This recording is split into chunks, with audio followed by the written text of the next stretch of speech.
দেশি পণ্য থেকেও যদি ভালো হয়ে থাকে তারপরও এ কয়েকদিন মেহমানদারদেরকে খাওয়াইছেন দাওয়াতে, এখন কি খাওয়াবেন? এখনো খাওয়াবেন না? খাওয়াবেন না?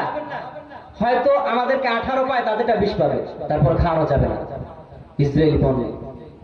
কি হয়, স্বাভাবিক এখানে যেই ছোট দোকানদার আছে না, এই পণ্যটার একটা বেনিফিট, এই যে পণ্যটার টাকা দিয়ে কিনে সে একটা এই টাকাটা দেয় হলো বড় দোকানদারের কাছে। কার কাছে?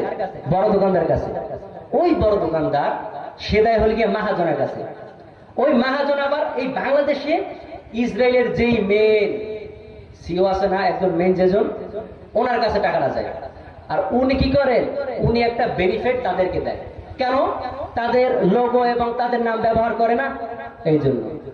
আর এই তুমি যে মুসলমানের ভাই, তুমি যে মুসলমান নিজেকে নিজে দাবি করতেছো, তোমার এই একটা ফুল সাবান, তোমার একটা লাশ সাবান, তোমার একটা সামান ব্যবহার করার কারণে তাদের ভিতরে একটা বেনিফিট যাইতেছে, যেই বেনিফিট যাওয়ার মাধ্যমে তারা বড় বড় অস্ত্র কামান বানানোর মাধ্যমে আমাদের মুসলমান ভাইদেরকে আজকে হত্যা করতেছে, আমাদের মুসলমান ভাইদের উপরে জুলুম করতেছে, নির্যাতন করতেছে।